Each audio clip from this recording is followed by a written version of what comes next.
ஓம் சரவண பவ என்ற மந்திரத்திற்கு அவ்வளவு ஒரு மகிமை இருக்கிறது. தினந்தோறும் ஓம் சரவண பவ என்ற ஒரு மந்திரத்தை மட்டும் சொல்லி நம்முடைய செயலை தொடங்கினால் நிச்சயம் வெற்றியிலேயே அது முடியும். நாம் கடவுளை வணங்கும் போது நம் கண்களில் இருந்து கண்ணீர் வந்தால் என்ன பொருள் தெரியுமா? இதுதான் தெய்வீக ரகசியம். இந்த தெய்வீக ரகசியத்தை நாம் தெரிந்து கொண்டால் நம் மனம் சாந்தியடையும். பெரும்பாலும் நம் மன சோர்வடைந்து அல்லது அமைதியற்ற நிலையில் இருக்கும்போது நாம் கடவுளை நினைவில் கொள்கின்றோம் இல்லையா? அல்லது கோவிலுக்கு செல்ல நாம் முயற்சிக்கின்றோம். கடவுளை வணங்கும் போதோ அல்லது கோயிலுக்கு செல்லும் போதோ ஒரு விதமான மன அமைதியை நாம் உணர்கின்றோம். அதனால்தான் சிலர் பெரும்பாலும் கோவிலுக்கு செல்ல விரும்புகிறார்கள். மனம் சோர்வடையும் போது, கலக்கமாக இருக்கும்போது கோவிலுக்கு சென்று மனதை அமைதிப்படுத்துகின்றார்கள். உங்களுக்கு பிடித்த கடவுளை நீங்கள் வணங்கும் போது எப்போதாவது உங்கள் கண்களில் இருந்து கண்ணீர் வரும். இதனுடைய பொருள் என்ன என்பது உனக்கு தெரியுமா? தெரிந்து கொள்ளலாம், அறிந்து கொள்ளுங்கள். கடவுளின் வழிபாட்டும் போது கண்களில் இருந்து கண்ணீர் வந்தால் கடவுளின் தெய்வீக சக்தி ஏதோ ஒரு குறிப்பை நமக்கு உணர்த்துகிறது என்று நாம் அறிந்து கொள்ள வேண்டும். கடவுள் உங்களுக்கு ஒன்று குறிப்பை கொடுக்கிறார் என்று நீங்கள் பொருள் கொள்ள வேண்டும். நீங்கள் அவற்றை புரிந்து கொண்டால் உங்கள் பிரச்சனைகள் எல்லாமே நீங்கிவிடும் என்றும் உங்கள் வேண்டுதலை கடவுள் ஏற்றுக்கொண்டதாகவும் அர்த்தமாகும். இதுதான் கடவுள் உங்களுக்கு முழு ஆசியையும் கொடுப்பதாகவே அர்த்தமாக கொள்கிறது. கடவுளின் அனுகிரகம் உங்களுக்கு கிடைத்துவிட்டால், உங்கள் வேண்டுதல் அவர்கள் செவிகளில் கேட்டுவிட்டால், உங்களுடைய வேண்டுதலுக்கு பலனை நிச்சயம் அவர் தருவார் என்பதற்கான அறிகுறியாக உன் கண்களில் இருந்து அவரே அந்த கண்ணீரை வர வைக்கின்றார். தீபாராதனை காட்டும் போதோ அல்லது கடவுளின் உருவத்தை பார்க்கும் போதோ உனக்கே தெரியாமல், உன்னை அறியாமல் கண்களை திறந்திருக்கும் போதோ அல்லது கண்ணை மூடிக்கொண்டிருக்கும் போதோ உன் கண்களில் இருந்து தண்ணீர் வருகிறது என்றால் நீ வந்ததை அவர் ஏற்றுக்கொண்டார் என்ற அர்த்தம். உன்னை பார்ப்பதற்காகவே அவர் வெகு நாட்களாக காத்திருந்தார். உனக்கான பதிலை சொல்வதற்காகத்தான் அவர் காத்திருந்தார் என்றும், உனக்கு ஆசி வழங்கவே அவர் காத்திருந்தார் என்றும் அர்த்தமாகும். உங்கள் கண்ணீரிலிருந்து கண்ணீர் வந்தால் உங்கள் வழிபாடு மிகவும் வெற்றிகரமாக முடிந்துவிடும் என்று அர்த்தம். நீ எதை வேண்டி செல்கின்றாயோ அது நிச்சயம் வெற்றியில் முடியும். இப்போது உங்கள் பிரச்சனைகள் அனைத்தும் நீங்கி உங்கள் ஆசைகள் நிறைவேறும் என்றும் கடவுள் உங்களுக்கு ஆசீர்வதிப்பதற்காக ஒரு சின்ன அறிகுறியாக உங்கள் கண்களில் இருந்து கண்ணீர் மலை மலையாக வரும். ஒரு சொட்டு கண்ணீர் வந்தாலும் அதற்கான அறிகுறிதான் அது. கவலைப்படாதீர்கள். கடவுள் எப்பொழுதும் நம் கூடவே இருப்பதற்கு ஒரு சின்ன எளிய பரிகாரம். எப்பொழுதெல்லாம் உங்கள் மனம் பாரமாக இருக்கின்றதோ, உங்கள் பிரச்சனையை தீர்க்க முடியாதது என்று நினைக்கிறீர்களோ, உங்கள் குழப்பங்கள் அதிகமாக இருக்கின்றதோ, அப்பொழுதெல்லாம் உங்கள் விருப்பமான கோவிலுக்கு சென்று அந்த பகவானை நினைத்து ஒரே ஒரு தீபம் ஏற்றி வழிபட்டு அவருக்கு முன்னால் மண்டியிட்டு கையேந்தி நில்லுங்கள். நீங்கள் அந்த தெய்வீகத்தை உணர்ந்து கொண்டால் உங்கள் பிரச்சனைகள் எல்லாம் நீங்கிவிடும் என்றும் உங்கள் வேண்டுதலை கடவுள் ஏற்றுக்கொண்டதாகவும் அர்த்தமாகும். உங்கள் கண்களிலிருந்து கண்ணீர் வந்தால் உங்கள் வழிபாடு நிச்சயம் வெற்றியில் முடியும். தெய்வீக தன்மையுடன் உங்கள் வீட்டை வந்து அடைந்து அதற்கான முயற்சியை செய்யுங்கள். நீ செய்யும் ஒவ்வொரு செயலிலும் ஓம் சரவண பவ என்ற மந்திரம் எப்பொழுதும் ஒலித்து கொண்டே இருக்கட்டும். என்னுடைய அருளும் ஆசையும் எப்போதும் உனக்கு துணை இருக்கும். உன் உழைப்பையும் அன்பையும் பிறர் தவறாக பயன்படுத்தும் போதோ அல்லது பலனை பிறர் அனுபவிக்கும் போதோ நீ வருத்தப்படாதே. அவர்கள் உன் கர்மாக்களையும் பாவங்களையும் அனுபவித்து உன் கர்ம வினைகளை விரைந்து முடிக்கவே அப்படி செய்து கொண்டிருக்கின்றார்கள். நான் தான் அவர்களை அனுப்பி வைத்திருக்கின்றேன். அந்த சமயத்தில் உனக்கு வருத்தம் அளித்தாலும் உன் கர்ம வினைகள் குறைகிறது என்று நீ நிம்மதி கொள். எந்த சூழ்நிலையிலும் இழந்து போனதையும் தொலைத்து விட்டதையும் எண்ணி நீ மனதில் கவலை கொள்ளாதே. நடப்பவை யாவும் நன்மைக்கு என்று நம்பிக்கையுன் உன் லட்சியத்தை நோக்கி நீ முன்னேறி செல். எல்லாம் நன்மைக்கே என்று சொல்கிறீர்களே, ஆனால் என் வழிகள் அப்படியேதானே இருக்கின்றது. எந்த நன்மையும் எனக்கு நடக்கவில்லை என்கிறாயா? நீ கொஞ்ச நாள் பொறு. உன்னுடைய வேண்டுதல் நிச்சயம் பலிக்கப் போகிறது. நீ அனுபவிக்கும் துயரங்களையே பெரிதாக நினைத்து போராடி கொண்டிருக்கின்றாய். அது உன்னை தாக்காமல் இருக்கவே நான் இங்கு போராடி கொண்டிருக்கின்றேன். அது உனக்கு தெரிய வாய்ப்பே கிடையாது. அதனால்தான் நான் அடிக்கடி கூறுகின்றேன், முடிந்தவரை எல்லோருக்கும் நல்லதே செய் என்று, எதற்காகவும் அஞ்சாதே என்று. ஏனென்றால் உன்னோடும் உன் குடும்பத்தோடும் நான் இருக்கின்றேனே. இன்பமும் துன்பமும் நிலையற்றவைதான். அது எல்லோருக்கும் மாறி மாறி வந்து கொண்டுதான் இருக்கும். இன்று இருப்பது நாளை மாறிவிடும். எனவே நீ மனம் கலங்காமல் இரு. இன்றைய துன்பத்தை நினைத்து நாளைய இன்பத்தை நீ தொலைத்து விடாமல் இருக்க வேண்டும். அதற்காகத்தான் சொல்கிறேன். உனது நலனை விரும்புகின்ற நான் உனக்கு நன்மையை மட்டும்தான் செய்வேன் என்பதில் நீ உறுதியான நம்பிக்கையோடு இரு. கவலையே படாதே. நான் இருக்கின்றேன். என்றும் எங்கெங்கும் எப்போதும் என்றென்றுமே உன்னோடு. உனக்கு நல்லது மட்டுமே நடக்கும். நீ என் பரிபூர்ண அருள் முழுவதையும் பெற்றுவிட்டாய். என் ஆசீர்வாதத்தையும் அன்பையும் நீ பெற்றுவிட்டாய். உன்னுடைய பக்தியால் நான் உனக்கு அடிமையாகிவிட்டேன் என் தங்கமே. என்னிடத்தில் நீ பக்தி செய்ததால் நீ வருவாய். நிச்சயம் தொண்டு செய்வாய். அதன் மூலம் நான் உன்னிடத்திலேயே நான் ஐக்கியமாகி விடுவேன். உன்னுடைய வருகைக்காக நான் காத்து கொண்டிருக்கிறேன். நீ என்னிடம் வந்து மற்றவர்களுக்கு நீ தொண்டு செய். எனக்கு தொண்டு செய்ய வேண்டாம். மற்றவர்களுக்கு நீ தொண்டு செய்தால் நான் உன்னிடத்தில் வந்து உனக்கே நான் அடிமையாகி விடுகிறேன். உன்னிடத்திலே நான் இருந்து உனக்கு வேண்டிய உதவிகளையெல்லாம் நான் செய்கின்றேன். நீயோ மற்றவர்களுக்கு உதவி செய். உனக்கு தேவையானது எதுவோ அதை நானே தருகின்றேன். நீ அள்ளி அள்ளி கொடு. நானும் உனக்கு அள்ளி அள்ளி தருகின்றேன். நான் கொடுப்பதை வைத்து நீ மற்றவர்களுக்கு கொடு. உன் வாழ்க்கையில் பல நல்ல நல்ல மாற்றங்கள், நல்ல நல்ல நிகழ்வுகள், நீ கேட்ட சந்தோஷங்கள், மன மகிழ்ச்சிகள் எல்லாமே உனக்கு கிடைக்கும். நீ கேட்ட பண பிரச்சனை எல்லாமே தீர்ந்துவிடும். நான் உனக்கு அள்ளி அள்ளி தரும்போது நீ உன் இரு கைகளையும் தூக்கி அதை வாங்கிக்கொள். நான் தருவது உனக்காக மட்டுமே. உன்னுடைய உண்மையான பக்தியால் நீ என்னை வென்று விட்டாய். நீ என்னை அடிமையாக்கி விட்டாய். நான் உனக்கு எப்பொழுதும் தொண்டு செய்யவே நான் காத்திருக்கின்றேன். அதுபோல நீயும் தொண்டு செய்து மற்றவர்களின் வாழ்த்துக்களை நீ பெற்றுக்கொள்.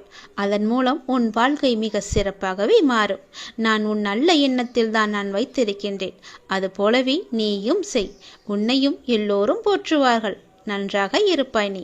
திருச்செந்தூர் முருகன் நான் உனக்கு அள்ளி அள்ளி கொடுக்கப் போகின்றேன். சந்தோஷமாகவே பெற்றுக்கொள் நீ. நல்ல காலம் உனக்கு பிறந்து விட்டது தங்கமே. இனி நடக்கப் போவது எல்லாமே நன்மையாகவே இருக்கப் போகிறது. நீ செய்வது எல்லாமே நன்மையிலேயே முடியப் போகின்றது. ஏனென்றால் உன்னுடைய பாவ காலம் எல்லாமே முடிந்து விட்டது. புண்ணிய காலம் ஆரம்பித்து விட்டது. நீ செய்த புண்ணியத்திற்கேற்ப நல்ல நல்ல பலன்கள் எல்லாம் உன் வாழ்வில் நடக்கப் போகின்றது. மனதில் ஏற்படும் தேவையற்ற சஞ்சலங்களை கண்டு கொள்ளாமல் நீ விட்டு விடுவதுதான் உனக்கு நல்லது. ஏனென்றால் நல்ல காலம் பிறந்து விட்டதல்லவா? சஞ்சலங்களை மனதில் வைத்துக்கொண்டு அந்த நல்ல காலங்களை நீ அனுபவிக்க வேண்டும். அதை தவற விட்டு விடக்கூடாதல்லவா? அதற்காகத்தான் சொல்கிறேன். உன் மனம் சஞ்சலத்தில் இருந்தால் அதை கண்டு கொள்ளாமல் விட்டுவிடு. நல்ல நேர்மறை சிந்தனைகளோடு உனக்கு என்ன வேண்டும் என்பதில் மட்டும் நீ தெளிவான முடிவோடு உன் வாழ்க்கையை எதிர்கொள்ள தயாராக இரு. எல்லாமே நல்லபடியாகவே நடக்கும். உன் மனதில் ஏகப்பட்ட குழப்பங்கள் இருக்கின்றது. அந்த குழப்பத்திலிருந்து நீ எப்படி வெளிவர வேண்டும் என்பதை நான் சொல்கிறேன். அதன்படியே நீ நடந்து கொள். உன்னுடைய எதிர்காலம் மிக சிறப்பாக நல்லபடியாக இருக்க நீ சில முடிவுகளை துணிந்து எடுக்க இருக்கின்றாய்.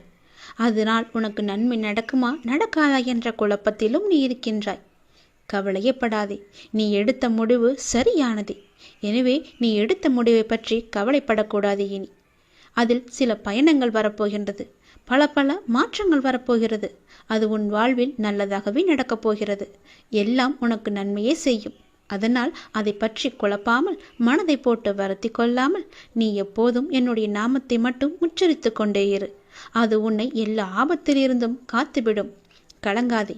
எப்போதெல்லாம் உனக்கு உன் மனதில் பயம் தோன்றுகிறதோ அப்போதெல்லாம் என்னுடைய நாமத்தை நீ சொல்லி வா. மற்றவர்கள் உன்னை பற்றி பேசுவதை நீ கவனத்தில் கொள்ளாதே. மற்றவர்கள் வாயை நம்மால் அடைக்க முடியாது. அதனால் நம் காதை அடைத்து கொள்ளலாம் அல்லவா? நம் காதை அடைத்து கொண்டு அதன்படியே நீ போ. உன் மனதிற்கு என்ன தோன்றுகிறதோ அதன்படியே செய். உன் வாழ்க்கையில் எது சரியானதோ அதை நீ செய்து வா.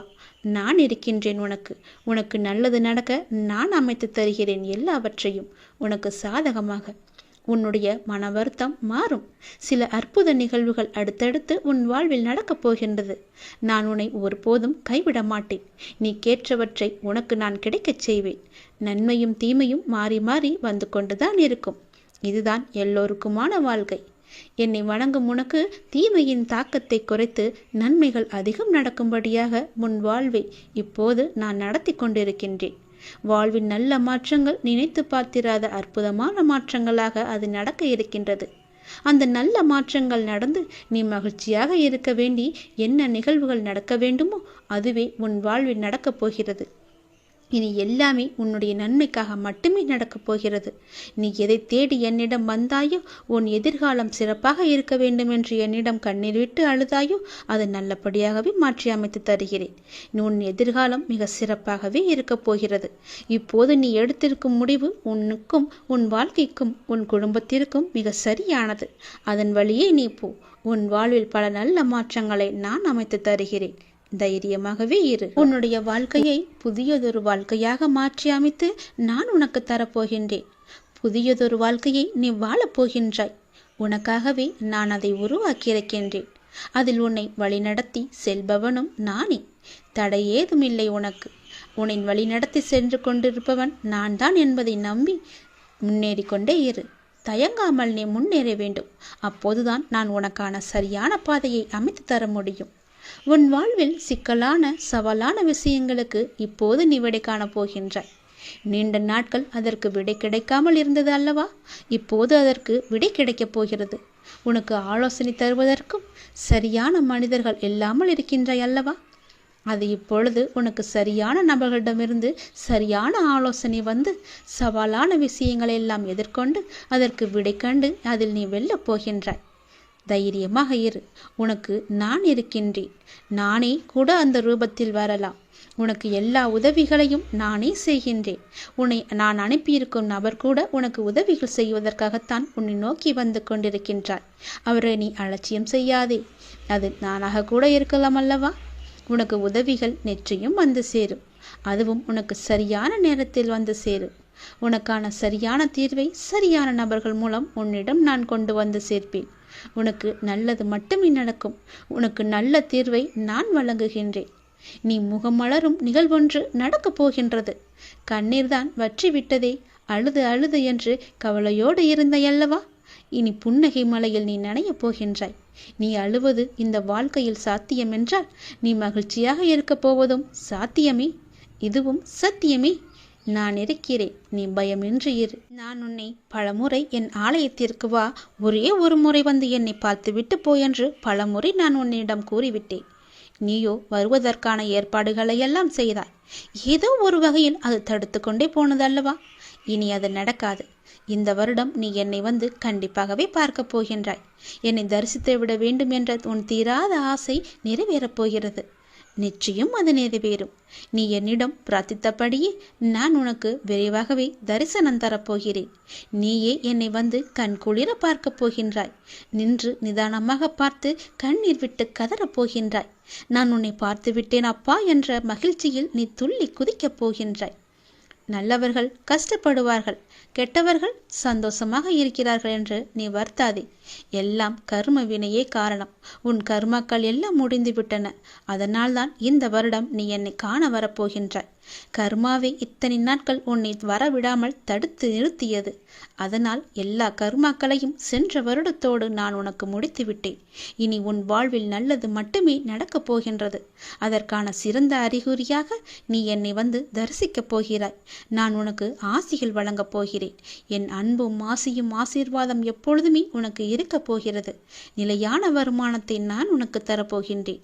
தகுந்த வெகுமதிகளை நான் உனக்கு அள்ளி அள்ளி தரப்போகின்றேன்.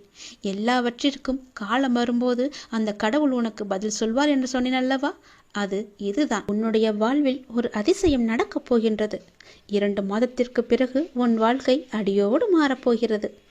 பாய்ந்து வரும் யோகத்திற்கு மிக அதிக சக்தி உண்டு. அதை நீ ஆள்வதற்கு தயாராக இரு. நீ எதை பார்த்ததை விட பல மடங்கு நன்மை உனக்கு அதில் கிடைக்கப் போகின்றது. ஒரு சிலருக்கு இந்த யோகம் கிடைக்காமல் கூட போகலாம். ஆனால் இன்று அது உனக்கு கிடைத்திருக்கிறது.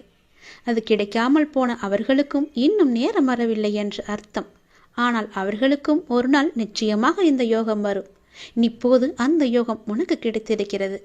நிம்மதியாகவே நீ இருக்கப் போகின்றாய். நல்லது உன் வாழ்வில் நடக்கப் போகின்றது. உன் அப்பன் நான் சொல்கிறேன்.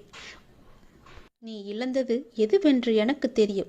அது உனக்கு எவ்வளவு முக்கியம் என்றும் எனக்கு தெரியும். அது எவ்வளவு பெரியது என்றும் எனக்கும் தெரியும். நீ கவலைப்படாதே. இனி இழப்பதற்கு ஒன்றும் இல்லை என்று வரும்போது நீ புரிந்து கொள். இனி பெறுவதற்கு நிறையவே இருக்கிறது என்று. இதுவரை நீ இழந்தாய். இனிதான் அனைத்தையும் நீ பெறப்போகின்றாய். அதன் ஆரம்பமாகத்தான் என்னுடைய அன்பை நீ இன்று பெற்றுவிட்டாய். இனி எல்லாமே நீ பெறப்போகின்றாய். ஏற்கனவே நீ இழந்து விட்டதால் இந்த முறை எப்படி இழக்கக்கூடாது என்பதை புரிந்து பத்திரமாக வைத்துக் கொள்ளப் போகின்றாய். ஏனென்றால் இனி உன் வாழ்வில் பெரிதாகவே நீ பெறப்போகின்றாய். இந்த சிறிய இழப்பின் மூலம் அந்த அனுபவத்தை கொண்டு இனி நீ பெறப்போவதை பத்திரமாகவே வைத்துக் கொள்ளப் போகின்றாய். இனி உன்னிடத்திலிருந்து எதுவும் எடுத்து கொள்ளப்படாது. பயப்படாதே, கலங்காதே, குழப்பத்தை ஏற்படுத்தி கொள்ளாதே. உன் மனதை நீ எப்பொழுதும் அமைதியாக வைத்துக்கொள். உன்னை காப்பாற்ற நான் பல ரூபங்களில் வருவேன், வந்தும் இருக்கின்றேன். நான் உன் அருகே இருக்கும் நேரம் உன் துன்பங்கள் எல்லாம் காற்றில் பறந்து போகின்றது. அப்போது நான் அருகே இருப்பதை நீ உணராமல் உன்னை காப்பாற்ற நான் தரும் வாய்ப்புகளை அலட்சியமாக விட்டு விடுகிறாய். அதனால்தான் இவ்வளவு சிக்கல்களை நீ மாட்டிக்கொண்டிருக்கின்றாய். அதற்கு பிறகு துன்பம் மீண்டும் வரும்போது என்னிடம் வந்து முறையிட்டு அழுகின்றாய். ஆனால் உன் சக்தி என்ன தெரியுமா?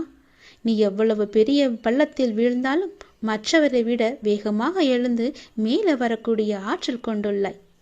தோல்விகள் உன்னிடம் தோற்று ஓடப் போகின்றது. நான் உன்னை கடைசி வரை காப்பாற்றப் போகின்றேன்.